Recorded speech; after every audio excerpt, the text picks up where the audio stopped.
إن الحمد لله نحمده ونستعينه ونستغفره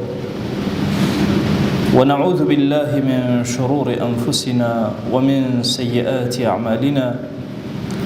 من يهده الله فهو المهتد ومن يضلل فلا هادي له أشهد أن لا إله إلا الله وحده لا شريك له وأشهد أن محمدًا عبده ورسوله يا أيها الناس اتقوا ربكم الذي خلقكم من نفس واحدة وخلق منها زوجها وبث منهما رجالا كثيرا ونساء واتقوا الله الذي تساءلون به والأرحام إن الله كان عليكم رقيبا. لپاش سپاس و ستایشێکی بێهامتا بۆ کردگاری مەزن و داواکردنی درود و ڕەحمەت بۆ سەرگیانی پاکی پێشەوەی مرۆڤایەتی محەممەد صلی الله تعالى عليه وسلم. ژیانی هەر یەکێک لە ئێمە بریتیە لە هەندێک کات و بەس، کاتێکە گوزەر ئەکات و ناگەڕێتەوە. ئەومان عمری گەورەیە و ئەومان عمری بچووکە، نە بەتەمای کاتێکی لەمە و پێش لە دەستمانداوە بگەڕێتەوە و نە بەتەمای لەحزەیەکی ژیانی زیاترین لە ئەمڕۆ. کاتەکانمان بریتیە لەم کاتە کە ئێمە موسڵمان لە دەستپێکی ساڵێکی نوێی هیجریە چۆن مامەڵە بکەین لەگەڵ کات و وەقتی خۆمانە. ئینسانی موسڵمان کە دیقەتی قورئانی پیرۆزەدا لەگەڵ سوننەی پێغەمبەرە صلی الله عليه وآله وسلم، هەندێک ئايات لە قورئانە و هەندێک فەرمایش سەرنجی ڕاکێشە. مقارنەیەکی زۆر گەورە لە قورئانی پیرۆزە ئەبینی لە بینی عەبدایەتیەکانە، هەندێک جار لە بینی خراپەکانە. أفرمي أجعلتم سقاية الحاج وعمارة المسجد الحرام كمن آمن بالله؟ آية أودان بحاجة كانوا تعمير كردن وساس كردن وجوان كردن ورازان ومزقوتي حرام لما كي بيروز آية أمتان بلا وقرن ترى أتانوي أما هاوتاب كان لقى عقيدة والدين داري وخواناسية. كاتك ورد أبيته لما آية بيروز أودان بحاجيان فضلێکی زۆر زۆر گەورەیە. کێ گوناهی زۆرە بە ئەو بگێڕێ لە فەرمایشدا هاتووە. یەکێک لەو شتانەی کە حەیات بە ئینسان ئەداتەوە بریتێ لە ئەو گێڕان و پێشکەشکردنی ئاو کە ئەجرێکی زۆر گەورەیە. کێمان هەیە چەندین وتار و قسە و فەرمایشتی گوێ لێ نەبووە سەبارەت بە تعمیری مزگەوت، چ جای مزگەوتەکە مزگەوتی حەرامیش بێ، کەعبە بێ. دێ ڕەب العالەمین هاوتایەک ئەکا گرنگی عەقیدە بۆ تۆ دەرئەخا لە بەرامبەر ئەم ئەعمالە کردەوە گەورانە، ئەڵێ عەقیدە گەورەترە. دەی تۆی موسڵمان ئەلەم کاتەی کە هەتە ئەبێ ئاگات لێ بێ گرنگترین جێبەجێکەی. ممکنە زۆر شتە بێ عەبدایەتی بێ تۆ نەیکەی، بچی عەبدایەتیە بکەی زۆر لەوانە گرنگتر. ممکنە لە خراپەشە هەندێک گوناه هەبێ تۆی ڕاگرت بێ، هەندێک گوناهی وردەت هەبێ گوناهی گەورەت پێ کوشت بێ، کە ئەمە پێوتێ فقهی ئەولەویات لە شەریعەتی ئیسلامی، کە ئێمە موسڵمان ئەبێ هەمیشە بزانین چۆن هەنگاو هەڵئەگرین و چۆن بڕیارات بۆ ژیانی خۆمان ئەدەین. ئەبینین پێغەمبەری خوا صلی الله عليه وآله وسلم ئەفەرمێ لە باسی تەفاوت و جیاوازی لە نێوان گوناهەکانە، حتا أفرمي درهم ربا يأكله الرجل وهو يعلم، يقدرم الربا بخوا كسي وبرزانك الربا بخوا. أفرمي أما أشد عند الله عذابك وعقوبك زور قورة للسي وشر زنا كابول لنوان زنايا لنوان ربايا تفاوتي كي قورة هي بلا هي لناو قناها كان أبو تشنية لناو طاعتك كان يشابه من تشن بوي إنساني إيمان دار أقل لابد أبي توشي قناه به هەوڵ ئەدا بچووکترین گوناهی جێبەجێکردەوەی لە گەورە نەجاتی بوو بێ. ئەگەر لەناو عەبدایەتیەکانە بیبینی ئەچێ باشترین جۆری عیبادەت جێبەجێ ئەکا، کاتەکانی خۆی بەوە سەرفەکە. هەر یەکێک لە ئێمە ژیانی خۆی ئەبێ بزانێت کامەی گرنگە و کامەی گرنگترە. لە عەبدایەتیە لە ژیانی کەسایەتی خۆیە لە باری کۆمەڵایەتی خۆیە بێ بزانێت چی ئەکات. جاری وا هەیە کەسێکی زۆر چاک ئەبینی ئەو هەموو کارە خەیرە گەورە ئەکا جارێ دانانیشێت دوو قسەی خێر بۆ مناڵەکانی خۆی بکە. کامە تەفاوتێکی زۆر هەڵەیە، کامە زۆر لێتەوە نزیکە زیاتر ئەوە واجبە. وەنذر عەشیرەتەکە الأقربین، ئەقرب نە قەریب، کامە زۆر نزیکە تۆ لەوە دەست پێیەک. ئەمە ئەوە ناگەیەنە ئیتر هەر کەس چاک بووە بێ ئەولادی چاک بێت و ئەو فکری کە لە ئێمە هەیە وەڵا ئەو کوڕی فڵان کەسە بە حیساب فڵان کەس نا مەرج نییە. نوح عەلەیهی سەلام کوڕی خراپ بەینەما جوانترین پەروەردە و گەورەترین پەروەردە ئەکات چ لە خۆیە چ لە ئەولادیە. ئەو مەسەلەی هیدایەت بەدەست ڕەب العالەمینە، بەڵام گرنگ کاری تۆیە لە بەردەم خوایە شەرمەزار نەبی بەهۆی ئیهمالی تۆ مناڵەکەت خراپ نەبوو بێ، ئەوە گرنگ. بۆیە ئەفەرمون ئەگەر ئینسان سەیری حەقیقەتی دینکە ئەبێ هەمیشە هەڵبژاردنی کردبێ لە بینی عەبدایەتیەکان. پیاوێکی گەورە و عابیدێکی زۆر گەورەمان هەیە بە ناوی ئیبن المبارەک، تەلیفاتی کتێبی نووسینی ڕوایەتی فەرمایشتی زۆر شتی هەیە. سوفیانی ثەوری ئەفەرمێت تەمەنام ئەکرد لە هەموو عومرما ساڵێکم وەکو عومری ئیبن مبارەک ئەوە نە عومرێکی جوانی هەبوو. ئەفەرمێ وەڵڵی هەرچیم ئەکرد و ئەکۆشان نەم ئەتوانی ئیلا 3 ڕۆژ ئەمتوانی وەکو ئەو بکەم دەرەقەت نەئەهاتم. ئەوەندە عەبدایەتی ئەکرد، ئەوەندە خواناسی گەورەی ئەکرد. ئیبن عوەینە ئەفەرمێ لە دوای ئەصحابی پێغەمبەر صلی الله عليه وسلم ئەفەرمێ هیچ کەسێک نەبووە بە ئەندازی ئیبن مبارەک شێوەی لەوان بچێت. ئەڵێ تەنها فەرقی لەگەڵ ئەصحابە ئەوەندە بوو ئەم هاوڵای نەبینی و بەس ئەوەندە. ئەم ئیبن مبارەکە بەرامبەر بە فوضەیلی کوڕی عیاض ئەفەرمێ وەڵڵاهی لەم زەمانەی خۆمانە نابینم بەسەر کۆی زەویەوە کەسێک هەبێ فەضڵ و گەورەیی خەشیەتی لەخوا بە ئەندازی فوضەیلی کوڕی عیاض. فوضەیلی کوڕی عیاض زۆرینەی عمری بە جیواری خوا دراوسەی خوا ئەوە ناو ئەبرا لە پەنای کەعبەیە بەسەر ئەبرد خەریکی نوێژ و تاعەت و عەبدایەتی. ئیبن مبارەک چووە شام و خەریکی جیهاد و تێکۆشان بوو لە پێناوی خوا. نامەیەک ئەنووسێ بۆ فوضەیلی کوڕی عیاض، نامەکەی شعرێکە دوور و درێژە، دوو دەر لە شعرەکە لە خزمەتتانە خوێنمەوە. أفرمي يا عابد الحرمين لو أبصرتنا لعلمت أنك بالعبادة تلعب. هو عابد حرمين أو كسي يا لمكة يا لمدينة لم دوش أنا خريج عبداتي. أجر إما أبيني لميداني جهاد وتيكوشان وهولدان لبناوي خويا أزاني كخود ياري أكي بعبداتي أجر شيء لبناي كعبة شاد. أفرمي من كان يخضب جيده بدموعه فنحورنا بدمائنا تتخضب. أجر خلشك بكلمي قبي تربو بي وتراوبو بي بفرمي سكاني إما قردن من بخوين تراوة كين لبيناوي خوايا جل جلاله. أم قصي عبد الله كوري مبارك برامر بفضيل كوري عياض زۆر گەورە. ئەگەر زەمن ئەبێ سەیری زەمن کرێ ئەم زەمەنەی عەبدوڵای کوڕی مبارەک تیا زەمەنی جیهادە، زەمەنی تێکۆشانە، ئومەتی ئیسلامی لەسەر قاچی خۆی وەستاوە، فتوحاتی ئیسلامی هەیە. گەورەترین کاری ئینسانی موسڵمان جێبەجێ کابریتیە لەوە. بۆیە پێغەمبەری خوا صلی الله عليه وآله وسلم ئەفەرمێ إن مقام أحدكم في سبيل الله أفضل من صلاته في بيته 70 عاما. شوێن یەکێکتان لە پێناوی خوا لە جیهادە ئەوەندە گەورەیە 70 ساڵ لە ماڵ و عەبدایەتیکان ناگاتە ئەو کەس. ئەوەنە پلەکەی گەورەیە. کابوو تۆی موسڵمانە بێ پلەبەندی بکەی چۆن عەبدوڵای کوڕی مبارەک پلەبەندی ئەکا لەو زوهد و تەقوا و دینداری و تەسەوفەی خۆی یەتە دەرەوە لە مەیدانی جیهادا خۆی ئەبینێتەوە. ئەم نامە جوانە بۆ گەورەترین کەسێک لەسەر زەویە لەو زەمانە لە چاوی ئەوە فوضەیلی کوڕی عیاض بۆی ئەنێرێ ئەبەم شێوازەی پێی ئەڵێ. بۆیە هەر یەکێک لە ئێمە هەموو ژیانی ئەمە لە عەبدایەتیمانە ئەو هەیە نوێژمان تاعەتمان ئەچین چاکترین هەڵەبژێرین.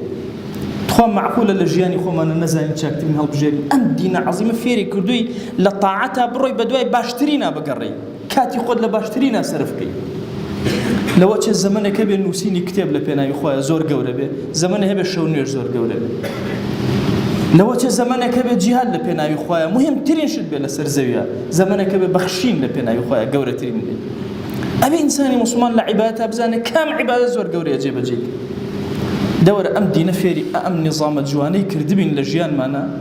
کەچی ئەهەم و مهم لە حیاتی خۆمانە لە یەک نەکەینەوە خۆ ئەم دینداری ئێمە هەرەمە نیە لە مزگەوتا تۆبی ئەم دینداری ئێمە هەموو ژیانی تۆ ئەگرێتەوە تایبەت گەنج ئەبێت 4 شت لە یەک بکاتەوە 4 شت هەموو ژیانی تۆ 4 بەش شتێکت هەیە عاجیلە ئەبێ بە پەلە بیکەی زۆریش گرنگە شتێکی تر هەیە زۆر گرنگە لە ژیانی تۆیە بەڵام پەلە نییە ئەمە دوو شت هەردووکیان گرنگ یەکیان زۆر بە پەلە بێ بیکە یەکیان پەلەیتیان دوو شتی تر هەیە هیچ گرنگ نییە لە ژیانی تۆیە یان کەمێ گرنگە لە ژیانی تۆیە پشکێکی کەم لە ژیانی تۆی ئەوێ بەڵام ئەویش بە پەلەیە شتێکمان هەیە هیچ پەلەشیتیانە و هیچیش گرنگ نیە کورەبێت ئەی گەنج تۆ بزانی کاتێ خۆ تۆ چۆن سەرفەکە مۆبایلێکی کردە بەدەستەوە سەیری فلیمێکەکەی نە گرنگە بۆ ژیانی تۆ نە پەلەشە ئەمڕۆکو جاران نەماوە حەڵقەی فلم لەدەست دەرچوو نێتەوە یوتوب موتوبە پڕە هەر کاتێک فەراغت هەبوو ئەو کاتە توانی سەیریکە حتا ئەگەر شتەکە زۆر گرنگیش بۆیە بێت جیاکەیتەوە ژیانی خۆت ئەمڕۆ کاتی باشترین کاتی کەسابەتە لە عومرتە گەنجی جوانی ئەتوانی لە خەیاڵاتە ئەژی خەیاڵاتێکی بێ کەڵک نازانی ژیانی خۆت چۆن تەرتیب بکەیت زانایانی جیهان ئەڵێن کام شت گرنگترین شتێک کە تۆ جێبەجێکەی ئایا ئەو شتێک کە زۆر مهمە و بە پەلەیە یا ئەو شتەی پەلە نییە بەڵام زۆر گرنگە ئەڵێن ئەوەی پەلە نییە زۆر گرنگە هەر کەسێ بیکە تەختیتی بۆ ژیانی خۆی دانا و نەخشەڕەی داناوە گەورە دەرەچێت لەوە چێت دەوڵەمەندبوونی تو دامەزراندنی ژیانی خۆت شتێک بێ بە پەلە نەکرێ عاجل نەبێ ئاجیل بێ بەڵام زۆر گرنگە لە حیاتی تویە چونکە موسڵمان باشترین موسڵمان ئەو موسڵمانەیە کە هەیەتی و ئەبەخشێ دەسێک کە ئەبەخشێ زۆر گەورەترە لەو دەسێکەوە داوا ئەکات و تەڵەب ئەکات بۆیە تو ئەبێ ژیانی خۆتە تەوزیع کرد بێ نووسی بێتێ بزانی چی ئەکەی کام ئەهەمە کام مهمە لە ڕۆژی قیامەتە ئایا لێپرسینەوە لە ئینسان ئەکرێ لەسەر ئەو شتانێکەوە ئەهەم و مهمی تێکەڵ کردو ڕەحمەتی خوا لە ئیبن القەیم بێ ئەفەرمێ ئەگەر شەیطان دەرەقەتت نەهات ویستی شیرکە پێ بکە نەتکرد ویستی گوناهی کەبیرە پێ بکە نەتکرد ویستی بدعە پێ بکە نەتکرد ویستی گوناهی سەغیرەش پێ بکە نەوکرد ئەڵێ لێت تێکەڵەکە شتی باش و زۆر گرنگ و کەم گرنگی لێت تێکەڵەکە بۆیە ڕەحمەتی خوا لە ئیبن تەیمیە بێ ئەفەرمێ چی ئەفەرمێ جاری وایە کەسێک گوناهێک ئەکا گوناهەکەی بە خێر بۆ ئەنووسێ لە فقهی ئەولەویات گوناهێک ئەکا گوناهەکەی بە خێر بۆ ئەنووسێ بنمونە واجبە لەسەر حیاتی خۆت بپارێزی کاتێک خەریکە ئەمری دزی ئەەکەی دزی لە کەسێک لێ ئەخۆی ئەم دزیە بە ئەجر بۆ ئەنووسرێ بۆ چونکە ئەهەم و مهمە پاراستووە ژیانی خۆتە پاراستووە بەو تۆزە دزیە توانیتە حیاتی خۆت ڕزگارکە یا حیاتی کەسێ ڕزگارکە فەرق ناکە بۆیە ئێمە ئومەتی پێغەمبەر صلی الله علیه وسلم ئەمڕۆ ئەم حاڵەی تێکەوتوین بەتایبەتی گەنج و شەبابمان حاڵێکە کافر و بێدین دروستی کرد ویستویەتی ئێمە مەشغوڵ بین بە شتانێکی زۆر لاوەکی شتانی ئەساسی و زۆر گەورە هەر هەمووی لەدەست بدەین واز لە ئەهەمەکان بێنین خەریکی کاری مهم بین لەوە چێ گرنگیش بێ ئەم کارانەی کە ئەیکەین بەڵام ئەهەم لە ژیانە گرنگترین لە ژیانە ئەبێ ئێمە بەدوای ئەوە وێڵ بین ناکرێ منی موسڵمان شتێک کە هیچ پەلەشم نییە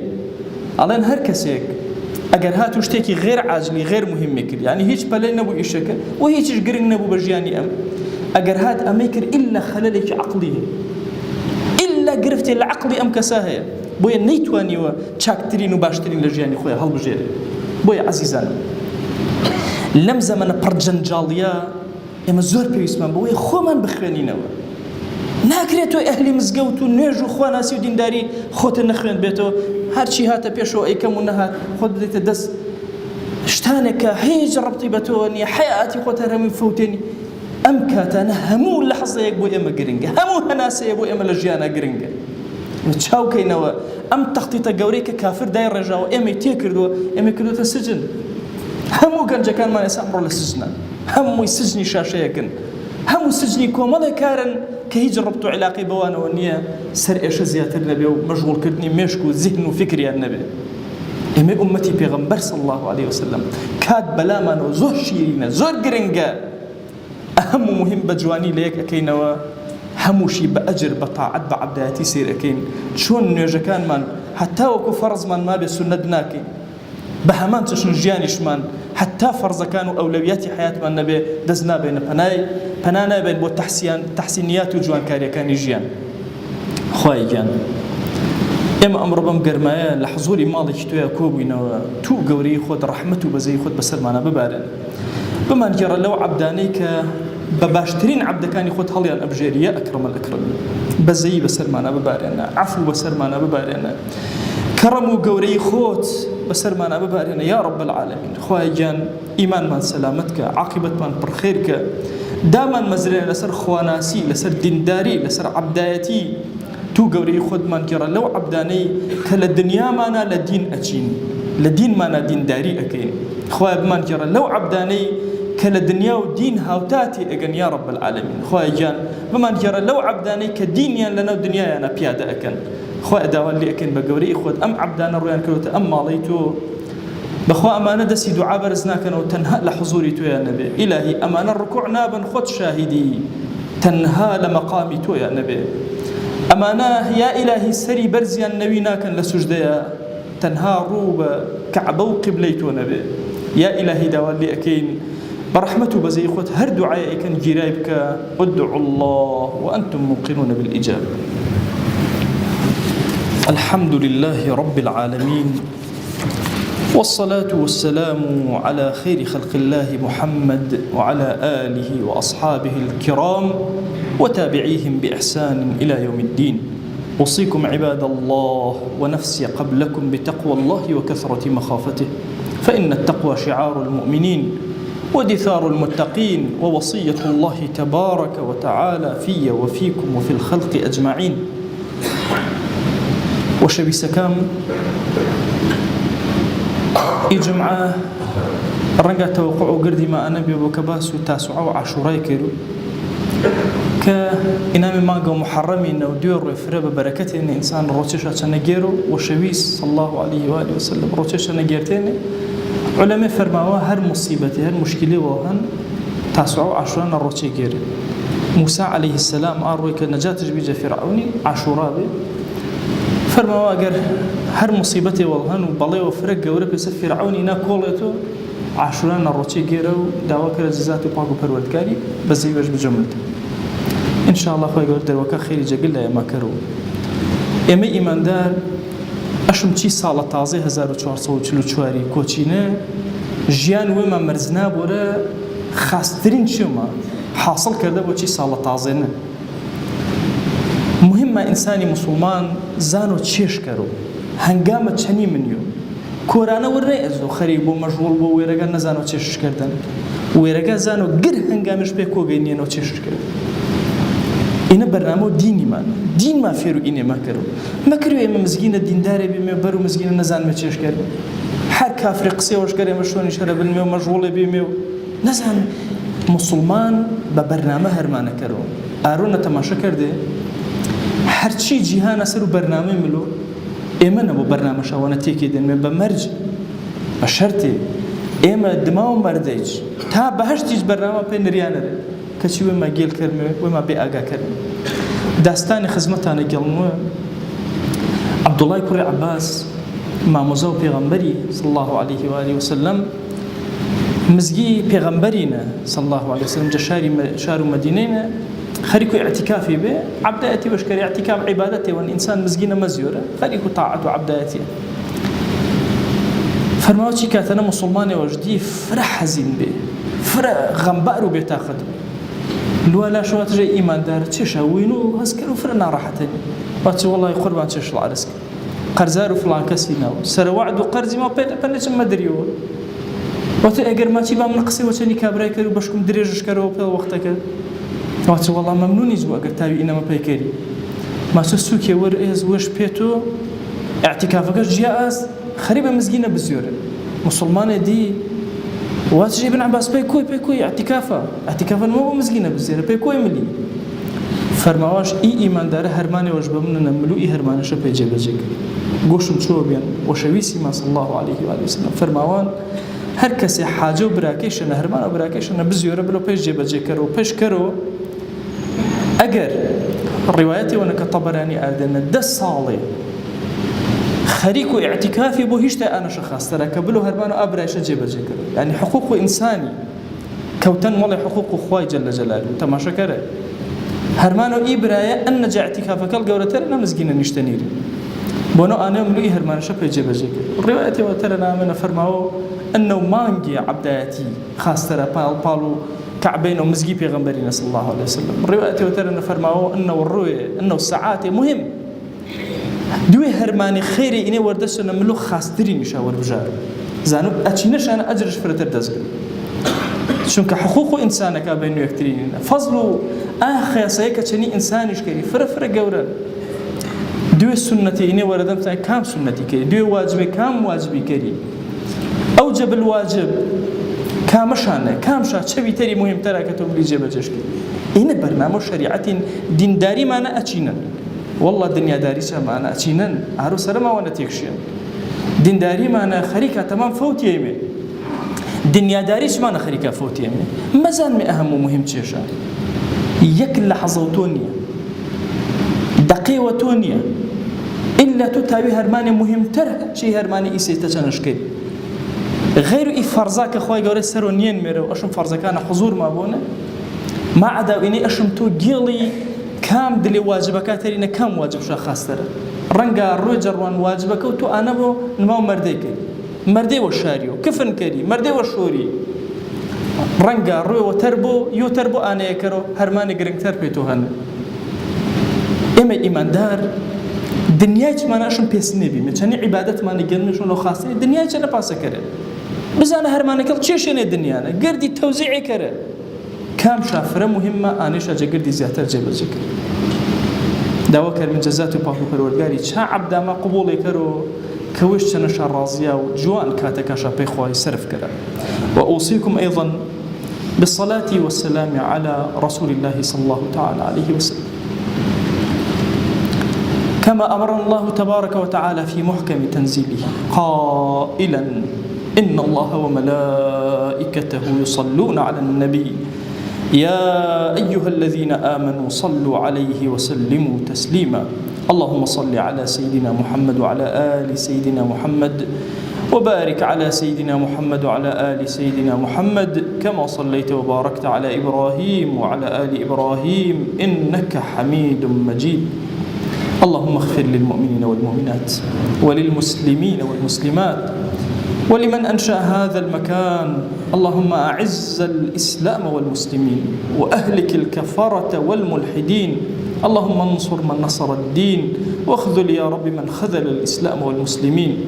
اللهم آت نفوسنا تقواها فزكها أنت خير من زكاها أنت وليها ومولاها آمين آمين والحمد لله رب العالمين أقم الصلاة يرحمك الله